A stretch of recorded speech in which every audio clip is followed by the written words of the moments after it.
ہٹ جائیں نا، مجھے ٹیسٹ یاد کرنا ہے ورنہ آپ پھر مجھے کلاس سے نکال دیں گے۔ اس کا چہرہ اپنی دھڑکنوں سے ہٹاتے ہوئے بولی، کر لینا یاد، شوہر کو تھوڑا پیار تو کر لینے دو میری جان۔ اس کے نشیب و فراز کو مکمل اپنے سامنے کرتا، ان کی نازکی محسوس کرتے پاگل ہوا۔ جیسے جیسے کہتا ہوں کرتی جاؤ، کل پورے نمبر دوں گا۔ اس کی گردن کی سکن کو منہ میں دبائے کہنے لگا، پرومس پرومس میری جان۔ اوکے کیا کرنا ہے؟ وہ خوشی سے اچھلی، میری پینٹ انزپ کرو اور خود بھی ہر بوجھ سے آزاد ہو کر میرے اوپر آ کے یہاں بیٹھو۔ مسکراہٹ اپنی تھائز، کتنے خراب ہیں آپ، کب سے آپ کو کہہ رہی ہوں نہ کریں، پڑھنے دیں۔ وہ اب کی بار جھنجھلائے ہوئے لہجے میں بولی تھی، مگر مقابل ڈیڑھ بنا اس کے وجود پہ چھاتا جا رہا تھا۔ کیا کرو گی پڑھ کر یار بیوی، شوہر کو وقت دو نا پلیز۔ اس کی جانب پوری طرح سے اپنا سر گرائے خماری سے بولا تو اس نے گھور کر اسے دیکھا، جب اس کی دھڑکنوں میں منہ چھپا چکا تھا۔ ہٹ جائیں نا، مجھے ٹیسٹ یاد کرنا ہے ورنہ آپ نے ہی کل نکالنا ہے مجھے کلاس سے باہر۔ اس کا چہرہ اپنی دھڑکنوں سے ہٹاتے ہوئے بولی تو وہ گہرا مسکرایا، شوہر کو خوش کرو، شاید تمہارے ٹیسٹ میں تمہیں پورے نمبر مل جائیں۔ اس کے لبوں کو خود میں دبوچتے ہوئے بولا تو عریشہ بلبلائے، آپ دیں گے؟ وہ پوچھنے لگی، ہاں بالکل، مگر جیسے جیسے کہتا ہوں کرتی جاؤ تو کل پورے نمبر دوں گا۔ اس کی شہرہ کی سکن کو منہ میں دبائے کہنے لگا، پرومس؟ وہ خوشی سے پوچھنے لگی، پرومس میری ماں؟ اس کے گال کو چومتے ہوئے مسکرایا، اوکے کیا کرنا ہے؟ وہ معصومیت سے اس کی گردن میں باہیں ڈالتے ہوئے پوچھنے لگی، میری پینٹ انزپ کرو اور خود بھی ہر بوجھ سے آزاد ہو کر میرے اوپر آتے یہاں بیٹھو۔ اس کا ہاتھ اپنی تھائز پر رکھتا ہوا گہری سانس لے کر بولا تو عریشہ کا چہرہ سرخ ہو گیا، اب بہت بدتمیز ہو گئے پروفیسر وجدان صاحب۔ وہ شرم سے اپنی آنکھیں بند کرتی ہوئی بولی تو وہ کہکا لگا اٹھا، بیوی کے لیے بدتمیزی ہونا چاہیے جانم، ورنہ زندگی پھیکی لگتی ہے۔ اس کی کمر کے گرد اپنی گرفت مضبوط کرتا ہوا اسے مزید اپنے قریب کھینچ کر بولا، نہ کریں نا دادا جان، جاگ جائیں گے اگر انہوں نے دیکھ لیا تو۔ اس کے سینے پر اپنے چھوٹے چھوٹے ہاتھ مارتی ہوئی منت کرنے لگی، دادا جان اس وقت گہری نیند سو رہے ہیں، اور ویسے بھی انہوں نے ہی بچپن میں تمہارا ہاتھ میرے ہاتھ میں دیا تھا تو اب وہ کیوں روکیں گے بھلا؟ اس کی پیشانی پر اپنے لب رکھتا ہوا محبت باش لہجے میں بولا، ابھی بہت پیار جاگ رہا ہے آپ کا، مگر یونیورسٹی میں تو آپ ایسے گھورتے ہیں جیسے مجھے جانتے ہی نہیں۔ وہ خفگی سے منہ بنا کر اس کے بٹن کھولنے لگی، وہاں میں تمہارا پروفیسر ہوں اور یہاں تمہارا شوہر ہوں، تو دونوں جگہوں کا فرق تو رکھنا پڑے گا نا۔ اس کی زلفوں کو اپنی انگلیوں میں لپیٹتا ہوا دھیمی آواز میں بولا تو وہ منہ بسو، بس اب چوزے کی طرح منہ مت بناؤ اور جو کہا نا وہ کرو۔ اس کی ٹھوڑی کو اپنی انگلی سے اوپر اٹھاتا ہوا شرارت سے بولا، میں نہیں کر رہی، آپ خود کر لیں۔ وہ شرم سے عرقِ گلاب ہوتی ہوئی اپنا چہرہ اس کے سینے میں چھپانے لگی، نمبر نہیں چاہیے۔ اس کی جانب جھک کر پوچھنے لگا تو وہ لال انگارہ ہو گئی، آپ کو شرم نہیں آتی؟ ملا کر جھنجھلائے لہجے میں پوچھ بیٹھی تو وہ ہنستے ہوئے اس کو اپنے نیچے کرتا اپنا پورا وزن اس پہ ڈال گیا، جس نے کی شرم اس کے پھوٹے کرم۔ ہنستے ہوئے اپنے الفاظ اس کے کانوں میں انڈیلتا، اس کی گردن میں منہ چھپا کر آنکھیں موند گیا، سکون سے سو جاؤ، اٹھا دوں گا رات میں تب کر لینا یاد، ابھی مجھے بھی سونے دو اور خود بھی سو جاؤ۔ اس کی گردن میں ناک ٹریس کرنے کے بعد اس کے بالوں میں منہ چھپاتا اس کی ہر آواز کا گلا گونٹ گیا۔ عریشہ نے اس کے گلے میں اپنی باہیں اور مضبوط کرتے اپنا آپ اس کے سپرد کیا تھا۔ وجدان شاہ بزنس کی دنیا کا وہ بے تاج بادشاہ تھا جس کے ایک اشارے پر کروڑوں کی ڈیلز منٹوں میں فائنل ہو جاتی تھی، لیکن اس وقت وہ اپنی چھوٹی سی نٹکھٹ بیوی کے سامنے بالکل بچہ بنا ہوا تھا۔ وہ اپنی عریشہ کے لیے ایک الگ وجدان تھا اور دنیا والوں کے لیے الگ وجدان۔ سورج کی پہلی کرن کمرے میں داخل ہوئی تو عریشہ نے ہڑبڑا کر آنکھیں کھولی، یا اللہ 8 بج گئے اور 8:30 بجے سر وجدان کی کلاس ہے۔ وہ بیڈ سے نیچے اترنے لگی تو وجدان نے اس کا ہاتھ پکڑ کر دوبارہ اپنی طرف کھینچا، سونے دو عریشہ، بھی بہت وقت ہے۔ وہ اپنی آنکھیں بند کیے ہوئے ہی بولا، وقت نہیں ہے وجدان، پلیز چھوڑیں، اگر آج میں لیٹ ہوئی تو آپ سب کے سامنے مجھے کلاس سے باہر کھڑا کر دیں گے۔ وہ روحانسی ہوتی ہوئی اپنا ہاتھ چھڑانے لگی، اگر تم نے مجھے ایک اچھی سی مارننگ کس دی تو میں تمہیں 15 منٹ کی رعایت دے سکتا ہوں۔ وہ ایک آنکھ کھول کر اسے دیکھتے ہوئے شدید انداز میں بولا، آپ سچ میں بہت فائدہ اٹھاتے ہیں۔ اس کی جانب گھور کر دیکھتے ہوئے بولی، مگر اس کی آفر کو ٹھکرانے کے بجائے ایکسیپٹ کرتے وہ جلدی سے اس کے گال پر اپنے لب رکھتی ہوئی باتھ روم کی طرف بھاگی، جبکہ وجدان نے اس کی اس معصومیت پر دل کھول کر مسکرا دیا۔ ٹھیک 20 منٹ بعد عریشہ لائٹ پنک کلر کی فراک پہنے، بال کھلے چھوڑے نیچے آئی، جہاں دادا جان ناشتے کی ٹیبل پر بیٹھے اخبار پڑھ رہے تھے۔ السلام علیکم دادا جان، ان کے گال پر پیار کرتی ہوئی ان کے ساتھ والی کرسی پر بیٹھی۔ وعلیکم السلام میری جان، آج پھر لیٹ ہو گئی تم؟ وہ اخبار سائڈ پر رکھتے ہوئے پیار سے بولے۔ دادا جان آپ اپنے اس پوتے سے کہنا کہ یونیورسٹی کا ٹائم تھوڑا آگے کر دیں، یہ صبح صبح اٹھنا میرے بس کا کام نہیں ہے۔ وہ پراٹھے کا نوالا منہ میں رکھتی ہوئی شکایت کرنے لگی۔ اگر یونیورسٹی کا ٹائم تمہارے حساب سے سیٹ ہونے لگا تو باقی بچے پڑھ چکے۔ عائشہ بیگم۔ وجدان 3 پیس سوٹ پہنے ہاتھ میں اپنی گھڑی باندھتا ہوا سیڑھیوں سے نیچے اترا تو اس کی روبدار شخصیت دیکھ کر عائشہ نے جلدی سے اپنا سر جھکا لیا۔ تم وجدان کو بولو نا، دادا جان نے جان بوجھ کر اس کے پسندیدہ ٹاپک کو چھیڑا۔ دادا جان کی میری کوئی بات نہیں سنتے۔ وہ دادا جان کا بازو ہلا کر لاڈ سے بولی۔ وجدان میاں ذرا نرم ہاتھ رکھا کرو میری بچی پر، ویسے بھی بچپن سے تمہارے نام کی ہے یہ تو اب اتنا تو حق بنتا ہے اس کا۔ دادا جان نے وجدان کو گھورا تو وجدان کے لبوں پر ایک دلکش مسکراہٹ ابھری۔ دادا جان گھر کی حد تک تو یہ میری جان ہے، لیکن یونیورسٹی میں یہ صرف ایک اسٹوڈنٹ ہے اور اسٹوڈنٹس کو وقت کی پابندی سکھانا میرا فرض ہے۔ وہ عریشہ کو گہری نظروں سے دیکھتا ہوا بولا، جسے عریشہ کا دل تیزی سے دھڑکنے لگا، جبکہ اس کی بے باکی پہ دادا جان محض اسے گھور ہی سکے۔ ان کا یہ پوتا کبھی نہیں سدھر سکتا تھا۔ چلو اٹھو اب گاڑی میں بیٹھو، لیٹ ہو رہی ہو۔ وہ اپنی چابی اٹھاتا ہوا بولا، میں دوسری گاڑی میں آ جاؤں گی، آپ کے ساتھ سب دیکھ لیں گے۔ وہ گھبرا کر بولی تو وجدان نے اسے گھورا۔ وہ گاڑی لے کر بابا ایک میٹنگ کے لیے شہر سے باہر گئے ہیں، اس لیے خاموشی سے میرے ساتھ چلو ورنہ پیدل جانا پڑے گا۔ وہ باہر کی طرف بڑھتا ہوا بولا تو عریشہ نے دادا جان کو الوداع کہا اور اپنے بیگز اٹھا کر اس کے پیچھے بھاگی۔ گاڑی میں بیٹھتے ہی وجدان نے گاڑی سٹارٹ کی اور عریشہ خاموشی سے باہر دیکھنے لگی۔ یونیورسٹی کے گیٹ سے کچھ دور پہلے ہی وجدان نے گاڑی روک دی۔ یہاں کیوں روکی آپ نے؟ وہ حیرت سے اس کی طرف دیکھنے لگی۔ یہاں سے تم پیدل جاؤ گی کیونکہ اگر یونیورسٹی کے اندر تم میرے ساتھ اتری تو سب کو جواب دینا پڑے گا، اور میں نہیں چاہتا کہ ابھی ہماری شادی کا کسی کو پتہ چلے۔ وہ سنجیدگی سے بولا، آپ کو بہت شرم آتی ہے نا مجھے اپنی بیوی کہتے ہوئے؟ وہ اداسی سے اپنا بیگ سنبھالتی ہوئی بولی، بات شرم کی نہیں ہے عریشہ، بات تمہاری پڑھائی کی ہے۔ اگر سب کو پتہ چل گیا تو لوگ کہیں گے کہ تمہیں نمبر میری وجہ سے ملتے ہیں اور میں تمہاری عزت کو کوئی آنچ نہیں آنے دینا چاہتا۔ اس کا گال نرمی سے تھپتھپاتا ہوا بولا تو عریشہ کا موڈ ایک دم ٹھیک ہو گیا۔ اچھا سنیں، ٹیسٹ میں پورے نمبر ملیں گے نا؟ وہ گاڑی سے اترنے سے پہلے امید سے پوچھنے لگی۔ وہ تو تمہاری رات کی کارکردگی بتائے گی کہ مجھے کتنی خوشی ہوئی۔ اس کے کان کے پاس جھک کر دھیمی آواز میں بولا تو عریشہ نے اس کی طرف گھور کر دیکھا۔ پھر سے ایک اور رات۔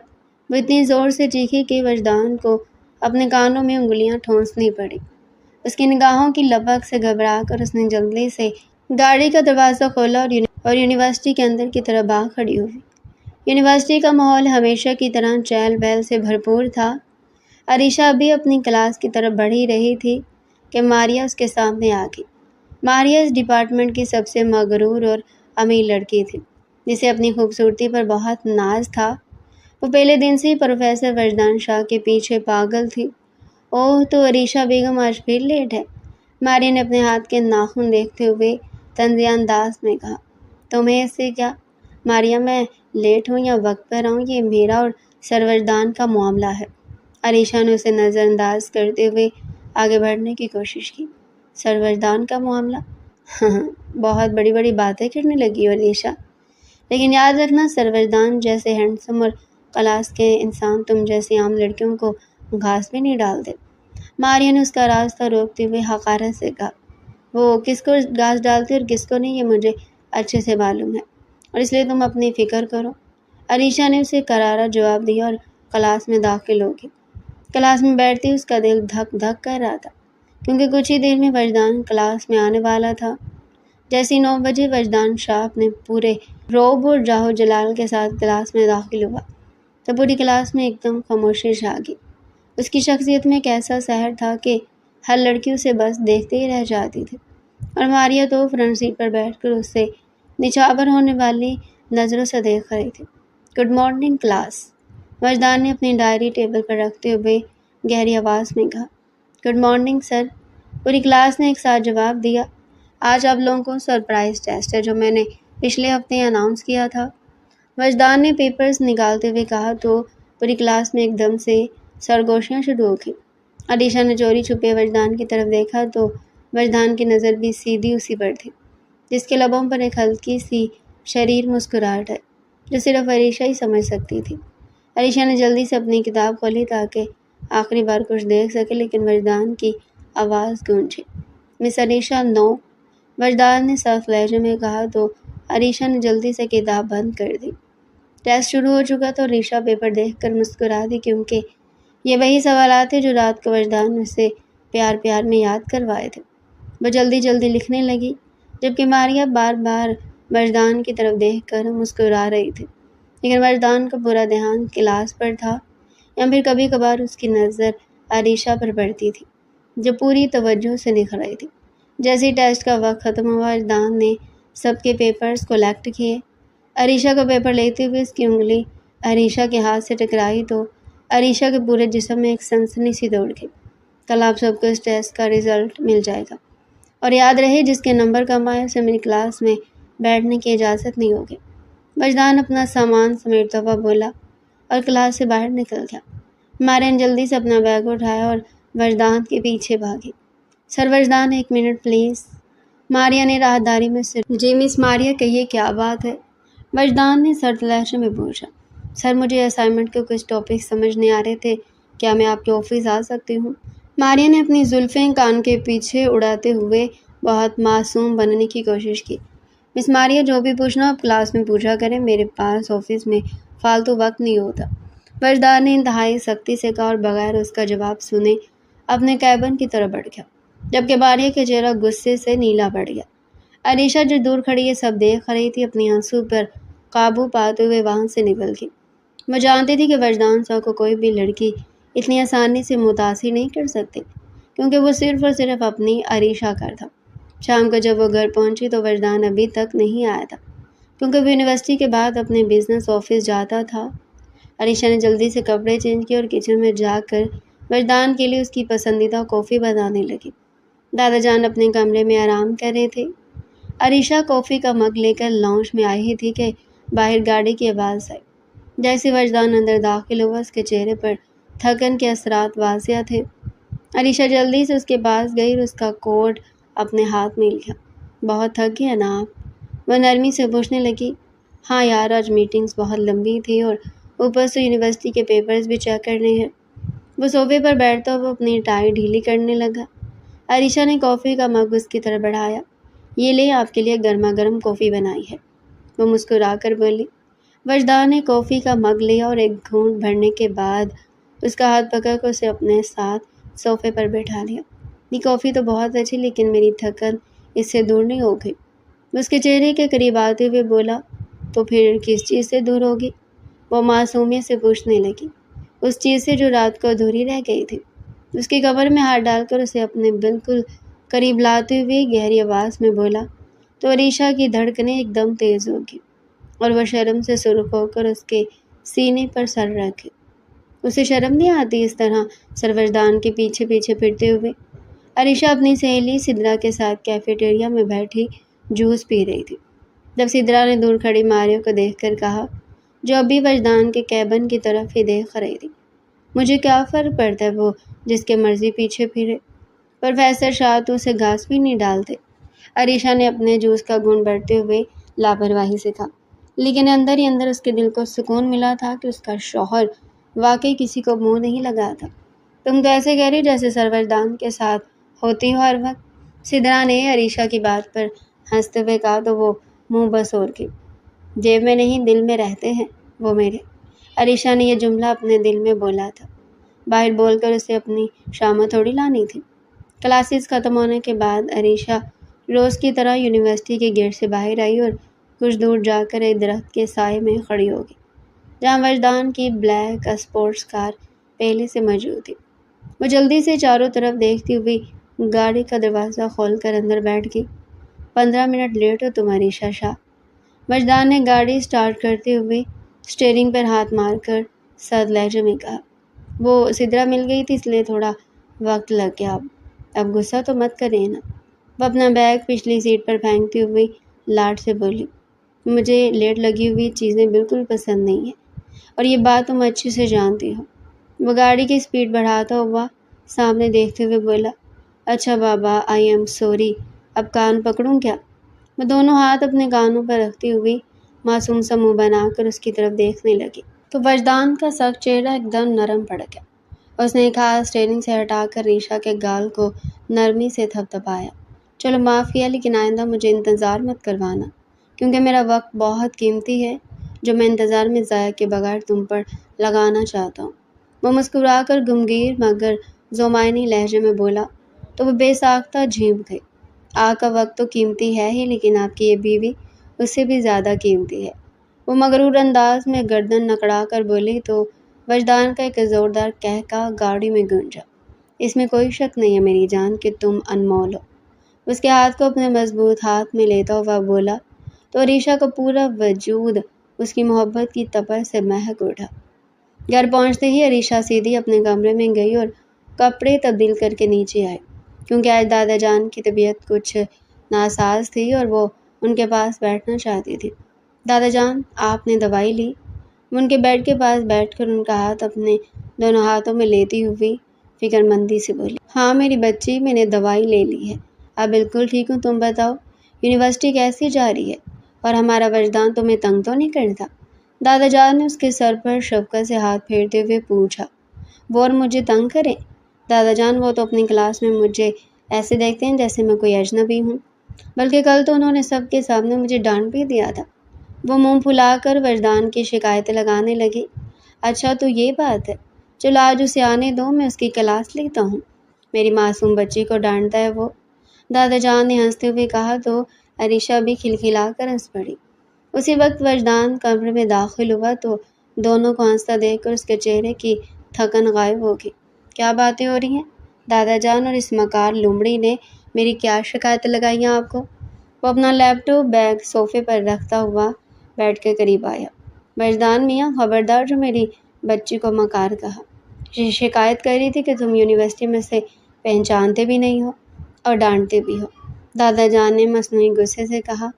دادا جان، یہ یونیورسٹی میں پڑھنے کے بجائے میری شکل دیکھتی رہتی تو ڈانٹ تو پڑے گی نا۔ وجدان نے شرارت سے عریشہ کو دیکھا تو عریشہ کا چہرہ شرم سے سرخ ہو گیا۔ اس نے جلدی سے دادا جان کے پیچھے خود کو چھپایا۔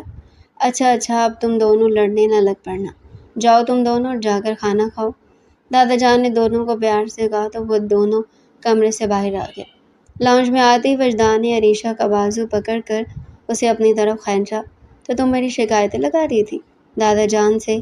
اسے دیوار کے ساتھ لگاتے ہوئے اس کے چہرے پر جھک کر بولا۔ میں نے کچھ غلط تو نہیں کہا؟ آپ سچ میں وہاں بہت روڈ ہو جاتے ہیں۔ اس کے سینے پر ہاتھ رکھ کر اسے خود سے دور کرنے کی کوشش کرتی ہوئی بولی۔ وہاں روڈ ہونا پڑتا ہے، ورنہ اگر میں نے وہاں اپنا یہ روپ دکھا دیا تو پوری یونیورسٹی پڑھائی چھوڑ کر ہمارے رومانس کے چرچے کرے گی۔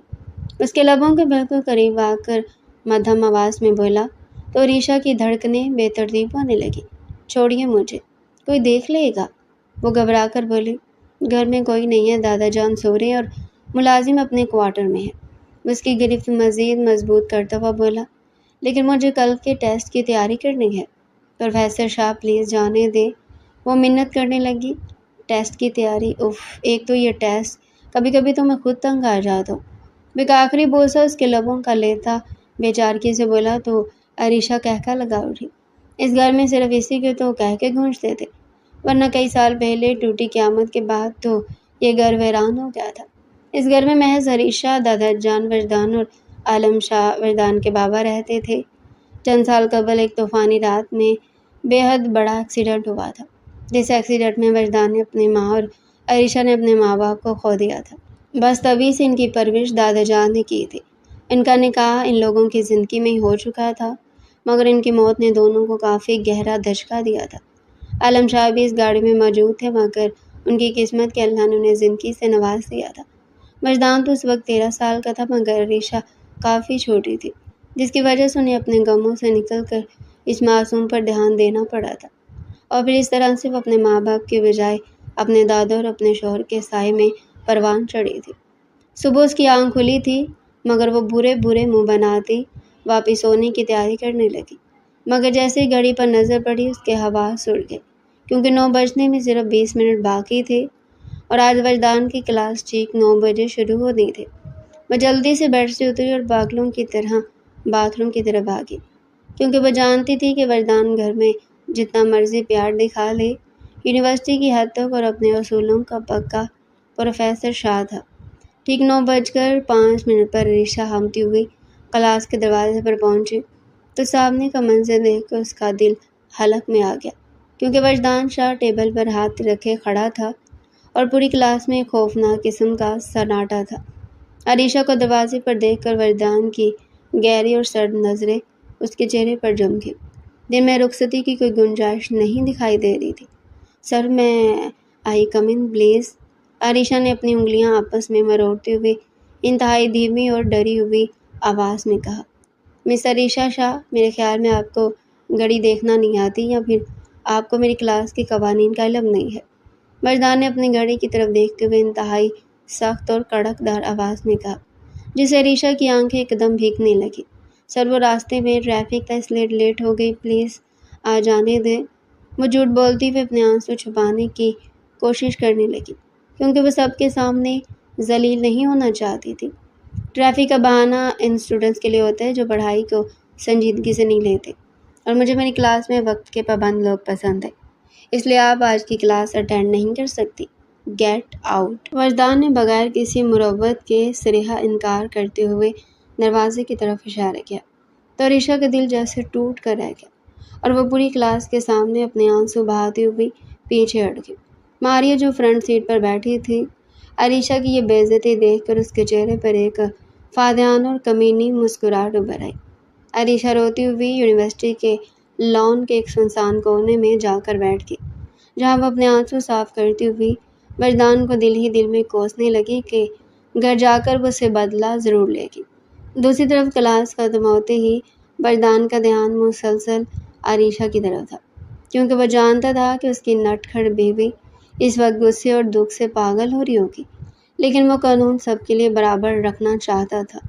ماریہ نے وجدان کو کیبن کی طرف جاتے دیکھا تو وہ جلدی سے اپنے اسائنمنٹ پیپرز اٹھا کر اس کے پیچھے چلے گئی، تاکہ عریشہ کے خلاف مزید آگ لگا سکے۔ سر وجدان، کیا میں اندر آ سکتی ہوں؟ ماریہ نے کیبن کے دروازے پر دستک دیتے ہوئے انتہائی میٹھے لہجے میں پوچھا۔ مس ماریہ، اگر کام کی بات ہے تو جلدی کہیے، میری میٹنگ کا وقت ہو رہا ہے۔ وجدان نے لیپ ٹاپ پر نظریں جمائے ہوئے ہی سرد انداز میں کہا۔ سر، میں بس یہ کہنا چاہتی تھی کہ عریشہ روز روز لیٹ آتی ہے اور اس کا رویہ پڑھائی کی طرف بالکل سنجیدہ نہیں ہے۔ آپ نے اسے باہر نکال کر بہت اچھا کیا، ایسی لڑکیوں کو کلاس میں ہونا ہی نہیں چاہیے۔ ماریہ نے وجدان کو مکھن لگانے کے انداز میں کہا تو وجدان نے ایک دم اپنا سر اٹھا کر اسے ایسی خوشمگین نظروں سے دیکھا کہ ماریہ کے حلق میں تھوک خشک ہو گیا۔ مس ماریہ، میری کلاس میں کسی کو بیٹھنا اور کس کو نہیں، یہ فیصلہ میں خود کرتا ہوں، اور مجھے کسی اسٹوڈنٹ کی پرسنل لائف یا اس کے رویے پر آپ کی رائے کی ضرورت بالکل نہیں ہے، اس لیے اپنی حد میں رہیں اور باہر نکلیں۔ وجدان نے اس طرح توہین زدہ لہجے میں سنا کر کہا تو ماریہ کے پاؤں تلے سے زمین نکل گئی اور وہ اپنا سموں لے کر جلدی سے کیبن سے باہر بھاگ کھڑی ہوئی۔ شام کو جب عریشہ گھر پہنچی تو اس کا چہرہ غصے سے سرخ تھا۔ وہ سیدھی اپنے کمرے میں جا کر بیڈ پر لیٹ گئی اور تکیے میں منہ دے کر رونے لگی۔ دادا جان نے اسے نیچے بلانے کے لیے ملازم کو بھیجا، لیکن اس نے طبیعت خراب ہونے کا بہانہ بنا کر منع کر دیا۔ تقریباً 7 بجے جب وجدان گھر پہنچا اور اسے معلوم ہوا کہ عریشہ نے کھانا بھی نہیں کھایا تو وہ سمجھ گیا کہ چڑیا بہت زیادہ ناراض ہے۔ وہ جلدی سے اپنے کپڑے چینج کر کے عریشہ کے کمرے میں داخل ہوا، جہاں اندھیرا تھا اور عریشہ رخ پھیرے لیٹی ہوئی تھی۔ عریشہ، میری جان اٹھو، دیکھو میں آ گیا ہوں۔ وجدان نے بیڈ پر اس کے قریب بیٹھ کر اس کے کندھے پر ہاتھ رکھا تو عریشہ نے جھٹکے سے اس کا ہاتھ پیچھے ہٹا دیا۔ دور رہے مجھ سے۔ مجھے آپ سے کوئی بات نہیں کرنی، وہ روتی ہوئی چلائی۔ وجدان نے کوئی بات سنے بغیر ایک ہی جھٹکے میں اسے اپنی گود میں اٹھا لیا اور اپنے سینے سے بھینچ لیا۔ چھوڑے مجھے، پروفیسر شاہ بہت برے ہیں، آپ نے سب کے سامنے میری بے عزتی کی۔ وہ اس کے سینے پر اپنے چھوٹے چھوٹے ہاتھوں سے ضربے لگانے لگے، لیکن وجدان کی گرفت لوہے کی طرح مضبوط تھی۔ اچھا بابا، آئی ایم سوری، میں مانتا ہوں مجھ سے غلطی ہوگی، لیکن اگر میں تمہیں اندر آنے دیتا تو سب کہتے کہ پروفیسر شاہ صرف عریشہ پر مہربان ہوتے ہیں۔ اس کے گالوں سے آنسو اپنے لبوں سے صاف کرتا ہوا انتہائی سحر انگیز اور دھیمے لہجے میں بولا، تو عریشہ کا غصہ تھوڑا کم ہونے لگا۔ مجھے نہیں پتا آپ نے مجھے سب کے سامنے رلایا ہے، اور میں آپ سے تب تک بات نہیں کروں گی جب تک آپ مجھے نہیں منائیں گے۔ وہ اس کی شرٹ کے بٹن انگلی سے گھماتی ہوئی لاڈ سے بولے، اچھا تو میری بیوی کو منانے کے لیے مجھے کیا کرنا پڑے گا؟ اس کی ٹھوڑی اٹھا کر اس کی اسکن کو اپنے منہ میں دباتا ہوا شرارت سے بولا، مجھے آئس کریم کھانی اور وہ بھی ابھی اسی وقت۔ وہ فرمائش کرتی ہوئی مسکرائی، حکم سر آنکھوں پر میری جان، چلو جلدی سے تیار ہو جاؤ۔ وجدان نے اس کے ماتھے پر محبت بھرا لمس چھوڑا اور اسے بیڈ پر اتارا۔ عریشہ کا موڈ ایک دم خوشگوار ہو گیا اور اگلے پل وہ سب کچھ بھولے اس کے سینے سے آ لگی تھی۔ آئس کریم والی رات کے بعد عریشہ کو غصہ تو بالکل غائب ہو چکا تھا، لیکن یونیورسٹی میں وہ اب وجدان کے سامنے آنے سے کتراتی تھی تاکہ دوبارہ کسی بحث کا حصہ نہ بنے۔ گھر کا ماحول اب صبح سے ہی بہت چہل پہل سے بھرپور تھا، کیونکہ دادا جان کے دوست نے اپنے بیٹے کی منگنی کرنی تھی، جو کہ ان کے گھر میں ہی طے کرنا پائی گئی تھی، کیونکہ وہ یہاں نہیں رہتے تھے۔ جبھی دادا جان نے اپنا گھر ان کے لیے حاضر کر دیا۔ عریشہ صبح سے ان کی فیملی کی کچھ خواتین اور ملازموں کے ساتھ مل کر گھر کی ڈیکوریشن اور مینو سیٹ کرنے میں لگے ہوئے تھے، جبکہ وجدان اپنے بزنس آفس کی ایک اہم میٹنگ کی وجہ سے جلدی نکل گیا تھا۔ شام کے 7 بجتے ہی مہمانوں کی آمد شروع ہو گئی اور پورا شاہ ولاس روشنی اور کہکہوں سے گونج اٹھا۔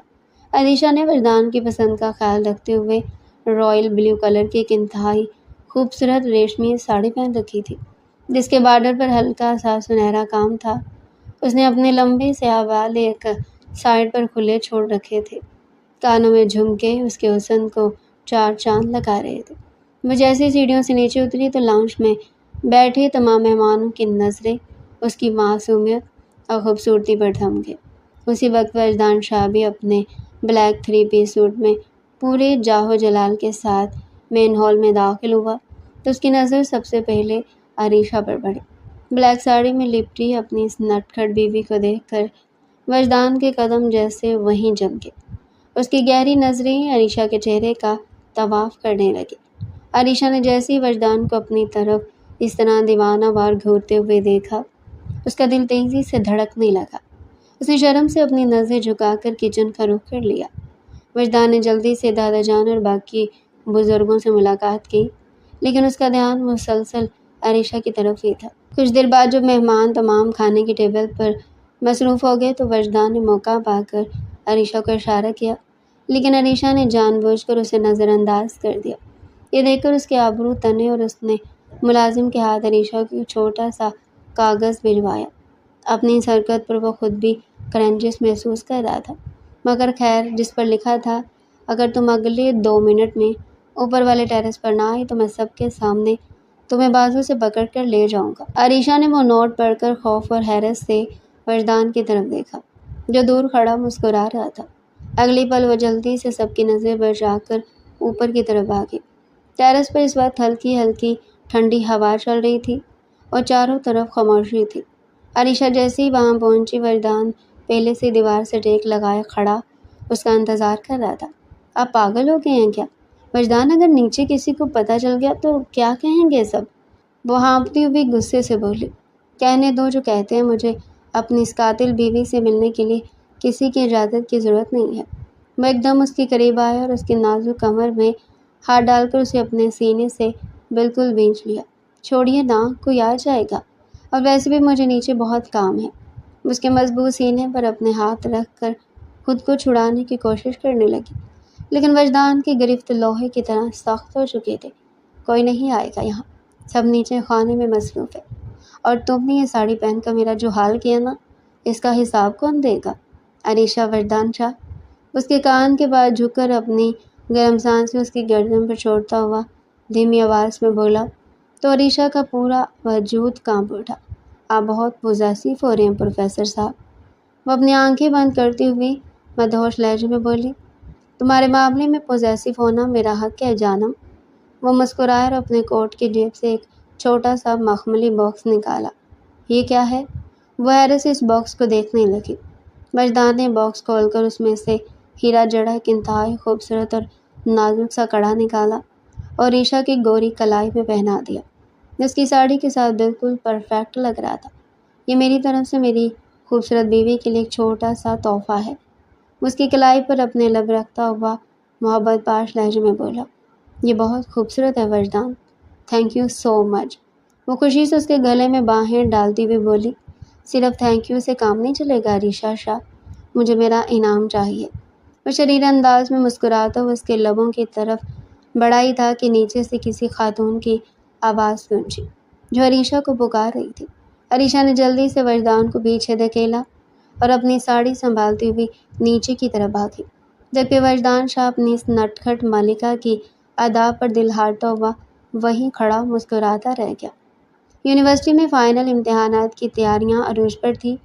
عریشہ پہلے سے زیادہ محنت کر رہی تھی کیونکہ وہ نہیں چاہتی تھی کہ دوبارہ وردان کی کلاس میں اسے لیٹ ہونے یا کم نمبروں کی وجہ سے سب کے سامنے شرمندہ ہونا پڑے۔ ماریا جو پچھلی کئی بار سے وردان شاہ کے ہاتھوں بری طرح منہ کی کھا چکی تھی، اب عریشہ کو نیچا دکھانے کے لیے کسی بڑے موقع کی تلاش میں تھی۔ اس نے نوٹ کیا تھا کہ عریشہ اور وردان میں کچھ عجیب سا ہے جو وہ ظاہر نہیں کرتے، تبھی وہ مسلسل عریشہ کی حرکات و سکنات پر نظر رکھے ہوئے تھی۔ آج یونیورسٹی میں بارش کا موسم تھا اور آسمان پر گہرے کالے بادل چھائے ہوئے تھے، جس کی وجہ سے ڈپارٹمنٹ میں اسٹوڈنٹس کی تعداد عام دنوں سے کافی کم تھی۔ عریشہ لائبریری سے اپنی کچھ ضروری کتابیں لے کر واپس اپنے ڈپارٹمنٹ کی طرف آ رہی تھی کہ اچانک تیز بارش شروع ہو گئی اور وہ خود کو بچاتی ہوئی جلدی سے کوریڈور کی طرف بھاگی۔ اسی وقت ہی وجدان شاہ اپنے کیبن سے نکل کر اکیڈمک بلاک کی طرف جا رہا تھا۔ جب اس نے عریشہ کو بارش میں بھیگتے ہوئے دیکھا، اس کا دل کے اس پاگل لڑکی کے ایک رکھ کر لگا۔ وجدان نے چاروں طرف دیکھا، وہاں کوئی دوسرا اسٹوڈنٹ موجود نہیں تھا، اس لیے اس نے جلدی سے عریشہ کا بازو پکڑا اور اسے اپنے ساتھ اکیڈمک بلاک کے ایک سنسان اور خالی کلاس روم کے اندر کھینچ لیا۔ آپ یہ کیا کریں وردان، اگر کسی نے دیکھ لیا تو بہت بڑا مسئلہ ہو جائے گا۔ عریشہ نے کلاس روم کا دروازہ بند ہوتے ہی گھبرا کر وردان کے سینے پر ہاتھ رکھتے ہوئے کہا، کوئی نہیں دیکھ رہا، اور ویسے بھی باہر اتنی تیز بارش ہو رہی ہے تو میں اپنی نازک بیوی کو اس طرح بھیگتے ہوئے کیسے دیکھ سکتا تھا؟ میرا دل پیک پہ چلا جاتا ہے۔ وجدان نے اس کی کمر کے گرد اپنے مضبوط ہاتھ لپیٹتے ہوئے اسے اپنے مزید قریب کیا اور اس کے چہرے پر آئی بالوں کی گیلی لٹ کو بہت نرمی سے اس کے کان کے پیچھے اڑایا۔ لیکن پھر بھی آپ کو احتیاط کرنی چاہیے، یہاں یونیورسٹی میں سب کے کان اور آنکھیں کھلی ہوتی ہیں، کسی نے دیکھ لیا تو آپ کی جاب کی بھی چھٹی۔ اس کی شرٹ کے کالر کو اپنے ہاتھوں میں جکڑتی ہوئی مدہوشی سی دھیمی آواز میں بولی۔ آخر میں اس کا لہجہ شرارتی ہوا تھا۔ وجدان کی قربت ہمیشہ اس کے حواس گم کر دیتی تھی۔ تمہاری ان ڈری ہوئی جھیل جیسی آنکھوں پر تو میں اپنی پوری زندگی وار دوں عریشہ شاہ۔ پھر یہ یونیورسٹی کیا چیز ہے؟ اس کے لبوں کے بالکل قریب آ کر مدھم اور گہری آواز میں بولا، اور اس سے پہلے کہ عریشہ کچھ کہتی وجدان نے بہت محبت سے اس کی ٹھوڑی کو اوپر اٹھایا، اس کے لبوں کو اپنے منہ میں دبا کر اسے اپنے رومانوی سحر میں جکڑ لیا۔ عریشہ نے ڈر اور محبت کے ملے جلے احساس کے ساتھ اپنی آنکھیں بند کر لی، اس کے گلے میں اپنی باہیں اور مضبوط کر لی۔ وہ دونوں اس بات سے بالکل بے خبر تھے کہ کلاس روم کے دروازے کے شیشے سے کوئی باہر کھڑا ان کی اس خوبصورت قربت کو اپنی آنکھوں میں حسد کی آگ لیے دیکھ رہا۔ ماریا نے جیسے ان دونوں کو اس طرح ایک دوسرے کی آغوش میں دیکھا، اس کے پیروں تلے سے زمین نکل گئی، لیکن اگلے لمحے اس کے چہرے پر ایک زہریلی اور کمینی مسکراہٹ ابھر آئی۔ اوہ مائی گاڈ، تو یہ چکر ہے! پروفیسر وردان شاہ جو سب کے سامنے اتنے پارسا بنتے ہیں، وہ اس عام سی لڑکی کے ساتھ کلاس روم میں یہ سب کرتے پھرے۔ اب میں دیکھتی ہوں یہ دونوں یونیورسٹی میں کیسے اپنا سر اٹھا کر چلتے ہیں۔ ماریا نے غصے اور حقارت سے اپنے ہاتھ کی مٹھیاں بھینچی اور وہاں سے سیدھی ڈپارٹمنٹ کے میل ہال کی طرف بھاگی، جہاں بہت سے اسٹوڈنٹ بارش رکنے کا انتظار کر رہے تھے۔ 10 منٹ بعد جب بارش ہلکی ہوئی تو عریشہ اور وجدان الگ الگ وقت پر کلاس روم سے باہر نکلے۔ عریشہ جیسے ہی مین ہال میں پہنچی تو وہاں کا منظر دیکھ کر اس کے پاؤں وہیں جم گئے، کیونکہ ماریا ہال کے بیچوں بیچ کھڑی اونچی آواز میں سب کے سامنے چلا رہی تھی اور تمام اسٹوڈنٹس اس کے گرد گھیرا بنائے کھڑے تھے۔ سنیں سب لوگ، ذرا اس لڑکی کا اصلی چہرہ دیکھیں جو سب کے سامنے بہت معصوم بنتی ہے، ماریا نے عریشہ کی طرف انگلی اٹھا کر اونچی آواز میں کہا تو سب کی نظریں عریشہ پر پڑ گئی، جو خوف سے بالکل سفید ہو چکی تھی۔ ماریا، یہ تم کیا بکواس کر رہی ہو؟ اپنی زبان کو لگام دو۔ عریشہ کی سہیلی سدرا نے آگے بڑھ کر ماریا کو روکنے کی کوشش کی۔ میں کوئی بکواس نہیں کر رہی سدرا، بلکہ میں نے اپنی آنکھوں سے دیکھا کہ یہ عریشہ شاہ اکیڈمک بلاک کے خالی کلاس روم میں ہمارے پروفیسر وجدان شاہ کے ساتھ کیا گل کھلا رہی تھی۔ ان دونوں کا چکر چل رہا اور یہ عریشہ اپنے نمبروں کے لیے پروفیسر صاحب کو اپنے جال میں پھنسا رہی ہے۔ ماریا نے عریشہ کے کردار پر اتنی گھٹیا بات کہی تو پورے ہال میں ایک دم سے سرگوشیاں اور کچوکے شروع ہو گئے، جسے سنتے عریشہ کی آنکھوں سے آنسو بہنے لگے۔ تم جھوٹ بول رہی ہو ماریا، ایسا کچھ نہیں ہے، عریشہ روتی ہوئی چلائے، لیکن اس کی معصوم آواز ان سب کے طنز کے سامنے دب کر رہ گئی۔ کیا چل رہا ہے یہاں پہ؟ یہ سب کیا تماشا ہے؟ اچانک ایک ایسی خوفناک آواز پورے ہال میں گونجی کہ سب اسٹوڈنٹس سہم کر ایک طرف ہو گئے۔ سامنے سے پروفیسر وجدان شاہ اپنے پورے جاہ و جلال اور غصے سے سرخ چہرے کے ساتھ آتے ہوئے دکھائی دیے۔ سر وجدان، اچھا ہوا آپ آ گئے۔ دیکھیں، میں سب کو اس عریشہ کی سچائی بتا رہی ہوں کہ یہ لڑکی کس طرح آپ کو بدنام کرنے کی کوشش کری اور کلاس روم میں آپ کے قریب آنے کے بہانے ڈھونڈتی ہے۔ ماریا نے وجدان کو اپنی طرف آتے دیکھ کر خود کو سچا ثابت کرنے کے لیے جلدی سے کہا، شٹ اپ مس ماریا، جسٹ شٹ اپ۔ وجدان شاہ اس طرح دہاڑ کر بولا کہ ماریا کے حلق میں اس کی زبان گنگ ہو گئی، پورا ہال کانپ اٹھا۔ تمہاری ہمت کیسے ہوئی میری کلاس کی ایک اسٹوڈنٹ اور اس یونیورسٹی کے ایک معزز لڑکی کے کردار پر اس طرح گھٹیا اور بیہودہ الزام لگانے کی؟ وجدان کی آنکھوں میں اس وقت ایسا خون اترا ہوا تھا کہ اگر ماریا کے بجائے کوئی لڑکا ہوتا تو وہ اسے وہیں ختم کر دیتا۔ سر، میں جھوٹ نہیں بول رہی، میں نے آپ دونوں کو ایک ساتھ بہت قریب دیکھا ہے۔ اگر آپ کا اس سے کوئی رشتہ نہیں ہے تو آپ کیوں اس کی سائڈ لے رہے ہیں؟ ماریا نے اب بھی اپنی انا کے مارے بدتمیزی کرنے کی کوشش کی۔ رشتہ جاننا چاہتی ہو تم ماریا، اور تم سب لوگ بھی یہی سننا چاہتے ہو نا؟ تو کان کھول کر سن لو سب کے عریشہ صرف میری اسٹوڈنٹ نہیں ہے، بلکہ عریشہ وجدان شاہ میری منکوہا اور میری آفیشلی بیوی ہے۔ وجدان نے عریشہ کے پاس جا کر اس کا ہاتھ اپنے مضبوط ہاتھ میں جکڑتے اپنے لفظوں سے ان لوگوں کو ساخت کیا تھا۔ ماریا کے پاؤں تلے سے زمین نکل گئی اور اس کا چہرہ شرمندگی اور خوف سے بالکل نیلا پڑ گیا، جبکہ باقی تمام اسٹوڈنٹس حیرت اور صدمے سے اپنے منہ پر ہاتھ رکھ کر رہ گئے۔ میں تمہیں بتانا تو نہیں چاہتا، مگر یہاں بات میری بیوی کی عزت کی ہے تو بتاتا چلوں کہ ہماری شادی بچپن میں ہمارے خاندان کی مرضی سے ہوئی تھی، اور میں نہیں چاہتا تھا کہ اس کی پڑھائی پر کوئی اثر پڑے، اس لیے ہم نے یہ بات چھپا رکھی تھی۔ لیکن مس ماریا، تمہاری اس گھٹیا حرکت کی وجہ سے اب میں تمہیں اس یونیورسٹی میں ایک منٹ کے لیے بھی برداشت نہیں کروں گا۔ تمہارا کیس سیدھا ڈسپلنری کمیٹی کے پاس جائے گا اور تمہیں اسی وقت یونیورسٹی سے ریسٹیکیٹ کیا جاتا ہے۔ Get out of my sight. Wajdan نے ماریا کو اس طرح ذلیل کر کے نکالا کہ ماریا روتی ہوئی اور اپنا منہ چھپاتی ہوئی وہاں سے بھاگ کھڑی ہوئی۔ وجدان نے عریشہ کے چہرے سے آنسو صاف کیے اور سب کے سامنے اس کا ہاتھ پکڑے اپنے کیبن کی طرف بڑھ گیا، جبکہ پورا ڈپارٹمنٹ اب ان کی اس خوبصورت اور سچی محبت کے چرچے کر رہا تھا۔ وہیں عریشہ کا دل اپنے شوہر کے اس مان پر فخر سے بھر گیا تھا۔ یونیورسٹی میں اس دھماکے دار انکشاف کو گزرے اب کئی دن گزر چکے تھے اور پوری یونیورسٹی کا ماحول عریشہ کے لیے بالکل بدل چکا تھا۔ جو لڑکیاں پہلے ماریا کی باتوں میں آ کر اسے حقارت سے دیکھتی تھی، اب وہ عریشہ سے دوستی کرنے کے بہانے ڈھونڈتی تھی، کیونکہ وہ اب صرف ایک اسٹوڈنٹ نہیں تھی بلکہ بزنس ٹائکون اور سب کے فیورٹ پروفیسر وجدان شاہ کی آفیشیل بیوی بن چکی تھی۔ لیکن عریشہ کا پورا دھیان اس وقت صرف اور صرف اپنی پڑھائی پر تھا، کیونکہ فائنل امتحانات سر پر آ چکے تھے اور وجدان نے گھر میں اس کے لیے باقاعدہ ایک سخت شیڈول بنا رکھا تھا۔ شام کے 8 بج رہے تھے اور عریشہ اپنے کمرے میں بیڈ پر چاروں طرف کتابیں اور نوٹس پھیلائے بیٹھی ایک سوال کو بار بار رٹا لگانے کی کوشش کر رہی تھی۔ لیکن وہ سوال اس کے دماغ میں بیٹھنے کا نام ہی نہیں لے رہا تھا۔ اوف، میں تھک گئی ہوں یا اللہ، یہ فائنانس کے فارمولے ہیں یا کوئی جادو کے منتر جو میرے پلے ہی نہیں پڑ رہے۔ وہ چڑچڑے پن سے اپنی کتاب بیڈ پر پٹکتی ہوئی دونوں ہاتھوں سے اپنا سر پکڑ کر بیٹھ گئی۔ اسی وقت وجدان شاہ ہاتھ میں 2 کافی کے مگ لیے کمرے میں داخل ہوا تو عریشہ کا یہ حال دیکھ کر اس کے لبوں پر ایک دلکش اور شریر مسکراہٹ ابھری۔ کیا ہوا میرے دل پر؟ فائنل امتحان سے پہلے ہتھیار ڈال دیے کیا؟ وہ کافی کے مگ سائڈ ٹیبل پر رکھتا ہوا بیڈ پر اس کے بالکل سامنے آلتی پالتی مار کر بیٹھ گیا۔ وجدان پلیز میرا مذاق مت اڑائیں، میرا سچ میں سر پھٹ رہا اور یہ سوال مجھے بالکل سمجھ نہیں آ رہا۔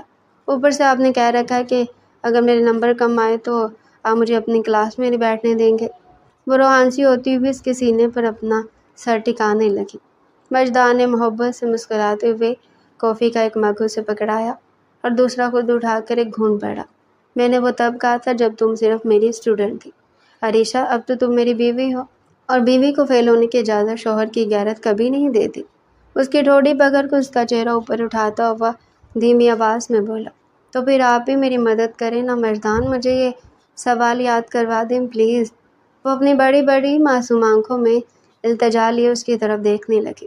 چلو ٹھیک ہے، لیکن میری کلاس کی ایک فیس ہوتی ہے اور وہ فیس تمہیں ایڈوانس میں ادا کرنی پڑے گی۔ وہ شریر انداز میں اپنی آبرو چکاتا ہوا اس کے مزید قریب ہوا۔ اور سچ میں بہت بڑے بزنس مین ہیں وجدان، ہر جگہ اپنا فائدہ پہلے دیکھتے ہیں۔ وہ منہ بنا کر کافی کا مگ سائڈ پر رکھتی ہوئی بولی، بزنس مین اپنی سب سے قیمتی انویسٹمنٹ پر کبھی نقصان نہیں اٹھاتا میری جان۔ وہ ایک جھٹکے میں عریشہ کی نازک کمر میں ہاتھ ڈال کر اسے اپنی گود میں کھین چکا تھا، جہاں عریشہ کا پورا وجود ایک دم سہم کر اس کے مضبوط سینے سے جا لگا۔ آپ بتاؤ کیا بہانہ ہے تمہارا؟ سر میں درد ہے یا بھوک لگی ہے؟ اس کے گال پر اپنی لب رکھتا ہوا اس کے گال کی اسکن کو ہلکے سے منہ میں دبا کر پوچھنے لگا تو عریشہ کے پورے جسم میں ایک سنسنی سی دوڑ گئی۔ ابھی تو سچ میں سر میں درد ہو رہا ہے، آپ پڑھائیں گے یا صرف تنگ کریں گے؟ وہ شرم سے اپنی نظریں اس کے لبوں سے ہٹاتی ہوئی بولی، پڑھائی بھی ہوگی اور میاں بیوی کا پیار بھی ہوگا۔ اب چلو یہ پہلا صفحہ نکالو۔ وجدان نے کتاب اٹھا کر عریشہ کے سامنے رکھی اور اپنا ایک ہاتھ اس کی کمر کے گرد لپیٹے رکھا، جبکہ دوسرے ہاتھ سے پینسل پکڑ کر اسے ایک فارمولا اتنے آسان اور تھوڑے رومانٹک انداز میں سمجھانے لگا کہ عریشہ جو کب سے پریشان تھی اب سب کچھ منٹوں میں اس کے دماغ میں بیٹھنے لگا۔ اس کے بعد تو رائٹر کا بھی دل چاہ رہا ہے ایک آدھی شادی پیپرز میں بھی میں کر لوں۔ جب بھی عریشہ کا دھیان پڑھائی سے ہٹتا، وجدان بہت پیار سے اس کے کان کے پاس جھک کر اسے چومتا اور دھیمی آواز میں کہتا، اگر یہ اگلا سوال تم نے صحیح سنا دیا تو تمہیں ایک اور سرپرائز گفٹ ملے گا۔ عریشہ اس کے اس پیار بھرے لالچ کے سامنے بالکل پگھل جاتی اور پوری توجہ سے پڑھنے لگتی، مگر وہ سرپرائز گفٹ ہر بار اس کی شدت بھری گستاخیاں ہی ہوتی تھی جس پر وہ اپنا سا منہ لے کر رہ جاتی تھی۔ مگر وجدان ہر دفعہ دھوکے سے اسے کہتے ہوئے کہ اس دفعہ پکا گفٹ ہوگا۔ کئی چیپٹر اس کے کمپلیٹ کروا چکا تھا۔ رات کے 2 بج چکے تھے اور عریشہ وجدان کے آغوش میں سر رکھے بیڈ پر ہی سو چکی تھی، جبکہ وجدان بہت محبت سے اس کے معصوم چہرے کو دیکھتا ہوا اس کے سر پر لب رکھ گیا۔ وہ جانتا تھا مقابل تھک چکی ہے، کیونکہ وہ جب سے یونی آئی تھی تب سے پڑھنے بیٹھی تھی۔ اس دفعہ اس نے اپنے پیپرز کو کافی سیریس لے رکھا تھا۔ وقت گزرتا گیا اور پھر وہ دن بھی آ گیا جس کا سب کو انتظار تھا۔ فائنل امتحانات کے نتائج کا دن عریشہ کے لیے زندگی کا سب سے بڑا اور اعصاب شکن دن تھا۔ یونیورسٹی کے مین ہال کے نوٹس بورڈ پر جیسے ہی رزلٹ شیٹ لگی تو وہاں اسٹوڈنٹ کا ایک ہجوم اکٹھا ہو گیا۔ عریشہ دور کھڑی ڈر کے مارے اپنے ہاتھ کی انگلیاں مروڑ رہی تھی جب سدرا پاگلوں کی طرح بھاگتی ہوئی آئی اور اسے گلے سے لگا لیا۔ عریشہ تم نے ٹاپ کیا ہے، تم پورے ڈپارٹمنٹ میں فرسٹ آئی ہو۔ سدرا کی بات سن کر عریشہ کی آنکھوں سے خوشی کے آنسو چھلک پڑے۔ اس نے مڑ کر دیکھا تو کوریڈور کے دوسرے کونے پر کھڑے اس شخص کو دیکھا جس نے یہ دن دیکھنے کے لیے کتنی محنت کی تھی۔ اس نے اپنے بزنس کو بلندیوں پر پہنچانے کے ساتھ ساتھ صرف اپنی بیگم اس مقام پر لانے کے لیے یہاں اس یونی میں اس کی خاطر جاب بھی کی تھی۔ وہ کئی لوگوں کو اس کی خاطر پڑھا چکا تھا۔ اپنی صحت بھولے وہ دن رات محنت کرتا بالآخر کامیاب ہو گیا تھا۔ وجدان کے چہرے پر ایک دلکش اور فاتحانہ مسکراہٹ بکھری ہوئی تھی۔ اس کی راتوں کی محنت و محبت رنگ لے آئی تھی۔ وہ بھاگتے ہوئے بنا کسی کا لحاظ کیے اس کے سینے سے لگتی ہر اسٹوڈنٹ کو ہوٹنگ کرنے پر مجبور کر کے، جبکہ وہ اپنی اس چھوٹی سی بیوی کا یہ نازک سا روپ دیکھ کر اسے خود میں بیچتا زور سے اپنے گلے سے لگا گیا۔ وقت پڑ لگا کر گزر گیا تھا اور گھر کا ماحول اب پہلے سے بھی زیادہ خوبصورت اور خوشگوار ہو چکا تھا۔ عریشہ اب یونیورسٹی سے گریجویٹ ہو کر وجدان کی لائف پارٹنر کے ساتھ ساتھ اس کے بزنس میں بھی اس کا ہاتھ بٹاتی تھی، لیکن اس کی نٹ کھٹ اور لاڈلی طبیعت میں آج بھی رتی برابر فرق نہیں آیا تھا۔ شام کا وقت تھا اور شاہ ولاس کے وسیع اور اس لان کو بڑی خوبصورتی سے رنگ برنگی لائٹس اور پھولوں سے سجایا گیا تھا، کیونکہ آج وجدان شاہ کی انڈسٹری کی سب سے بڑی کامیابی اور عریشہ کی بزنس مینجمنٹ میں شاندار کارکردگی کی خوشی میں ایک شاندار فیملی پارٹی کا اہتمام کیا گیا تھا، جہاں بزنس ورلڈ کے نامور لوگ اور یونیورسٹی کے پرانے اساتذہ بھی موجود تھے۔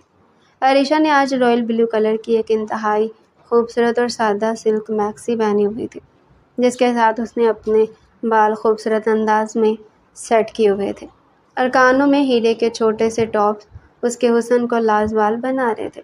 وہ مہمانوں کو اٹینڈ کر رہی تھی کہ اچانک وجدان شاہ بلیک 3 پیس سوٹ میں ملبوس مائی کے پاس آ کر کھڑا ہوگا۔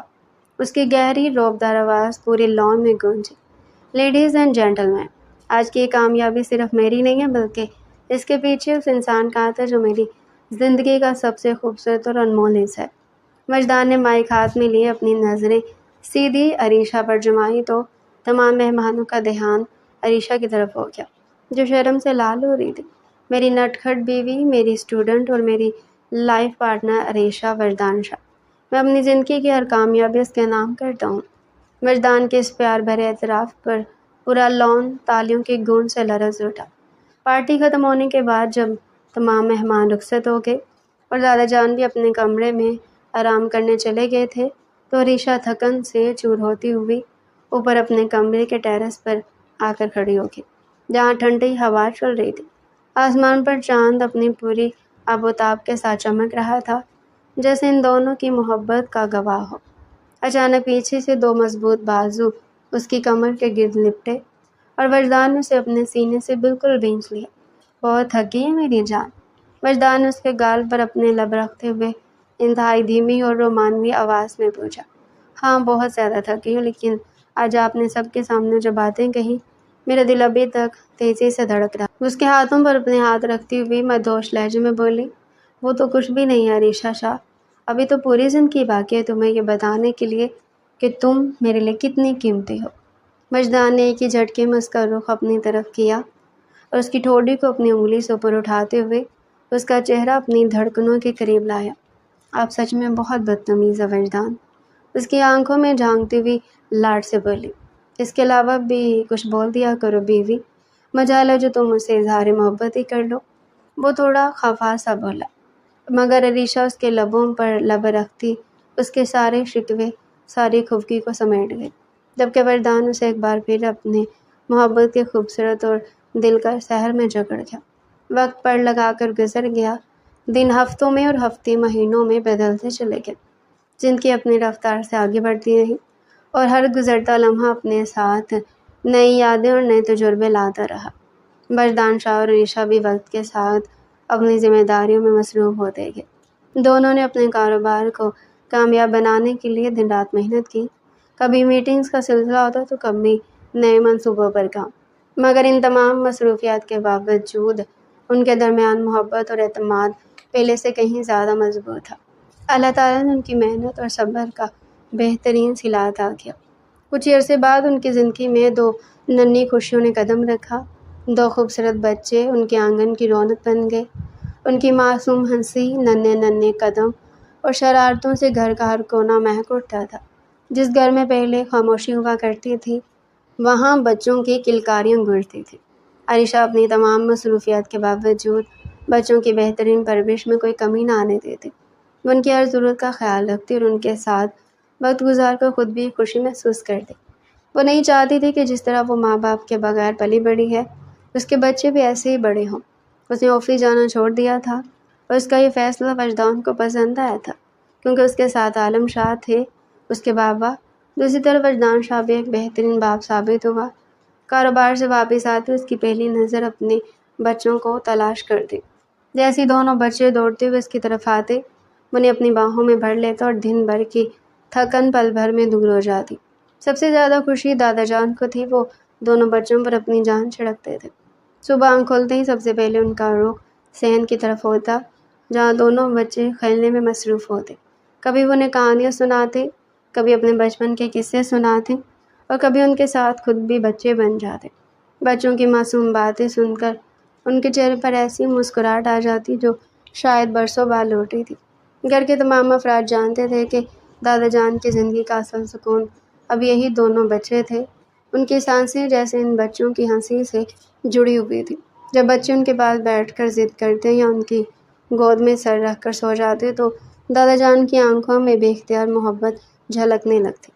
وہ اکثر اللہ تعالیٰ کا شکر ادا کرتے کہ اس نے انہیں یہ خوشیاں اپنی آنکھوں سے دیکھنے کا موقع دیا۔ شام کے وقت جب پورا خاندان ایک ساتھ بیٹھتا تو گھر کا منظر کسی جنت سے کم نہ لگتا۔ بچوں کی شرارتیں، عائشہ کی مسکراہٹ، وجدان شاہ کی مطمئن نگاہیں، عالم شاہ کا پیار اور دادا جان کی دعائیں، یہ سب ایلی کی سب سے بڑی دولت تھی۔ یوں وقت گزرتا رہا، ان کی زندگی محبت، خوشیوں اور بے شمار حسین یادوں سے بھر گئی۔ دو ننھے فرشتے ان کے آنگن کا چراغ تھے اور انہی کی وجہ سے سویلے کی ہر صبح روشن اور ہر شام خوشگوار محسوس ہوتی تھی۔